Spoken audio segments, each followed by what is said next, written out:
Ladies and gentlemen, today is Friday, 11th of November 2022. This is the Voice of Turkey's English language transmission, broadcasting from Ankara in the 25-meter band between 1330 and 1430 UTC on 12035 kHz to Europe. You can listen to us over the Turksat 3A and 4A satellites and on the internet at www.trt.net.tr through the Voice of Turkey link. Our email address is englishlessget@trt.net.tr. Following the news and the review of the Turkish press, the Voice of Turkey will present our feature programs, weekly analysis, Healing Spring, Did You Know That, followed by some Turkish music.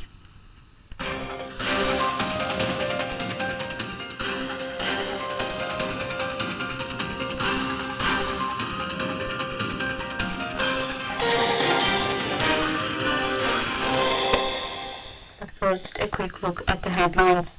Organization of Turkic States holds 9th summit. President Erdogan receives the Supreme Order of the Turkic World Award in Uzbekistan. Turkish Republic of Northern Cyprus admitted to the Organization of Turkic States. IAEA says Iran continues to increase its uranium reserves, and Biden says clashes are likely to continue until Russia leaves all of Ukraine.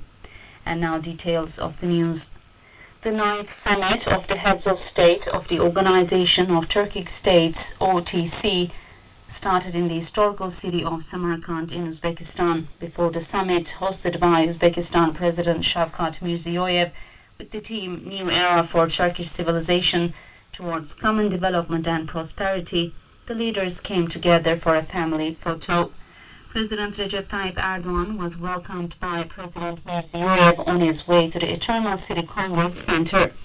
In the family photo taken at the Congress Center, President Erdogan, President of Uzbekistan Mirziyoyev, President of Azerbaijan Ilham Aliyev, President of Kazakhstan Kasım Generos Tokayev, and President of Kyrgyzstan Sadir Japarov, and Chairman of the People's Welfare of the National Council of Turkmenistan of Observer Countries, former President of Turkmenistan Gurbanguly Berdimuhamedov, and Prime Minister of Hungary Viktor Orban took part.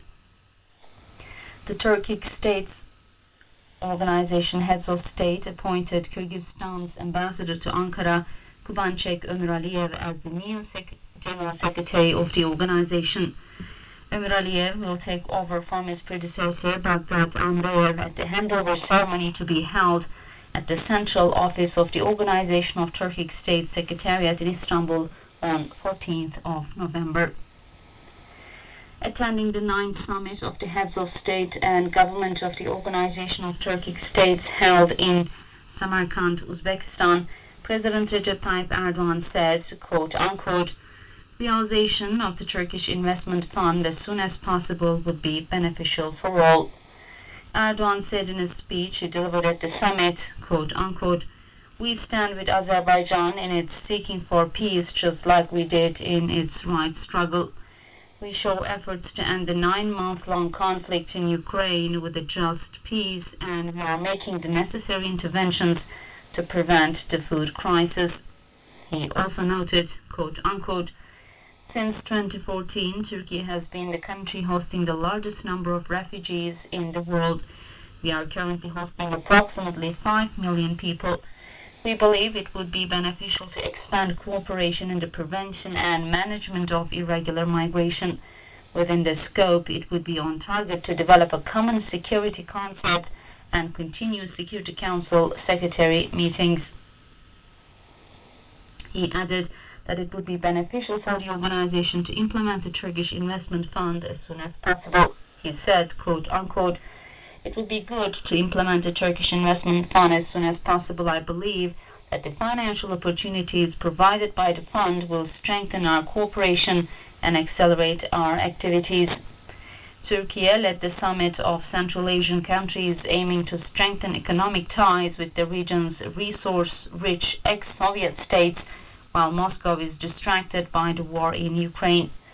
Erdogan also received the Supreme Order of the Turkic World Award in Uzbekistan in recognition of his services to better the world of his Turkic brethren. quote-unquote, as the Turkic world, we are stronger today than yesterday, Erdogan said after receiving the honor, adding that the OTS has turned into an international organization that is taking firm steps towards the future.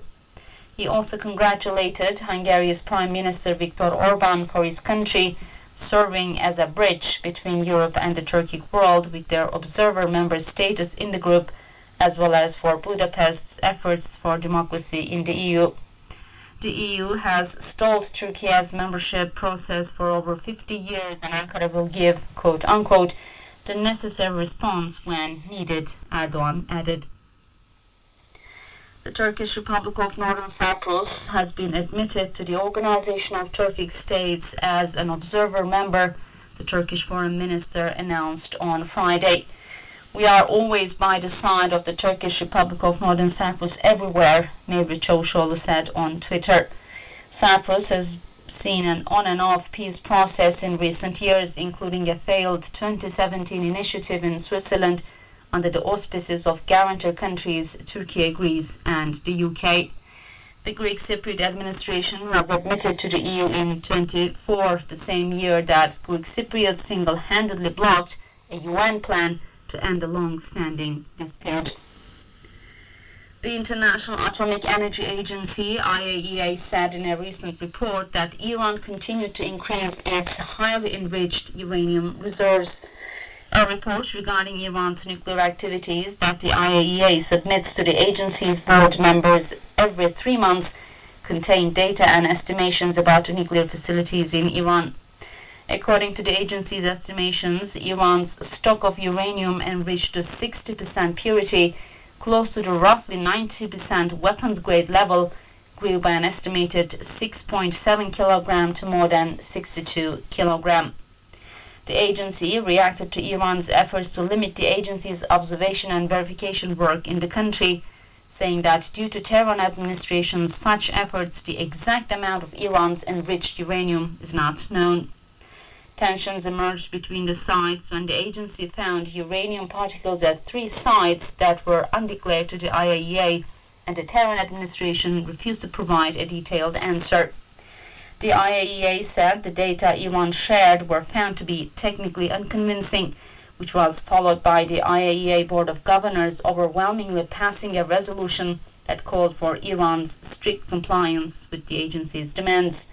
As a response, Iran removed 27 surveillance cameras from nuclear sites across the country, limiting the IAEA's observation work significantly.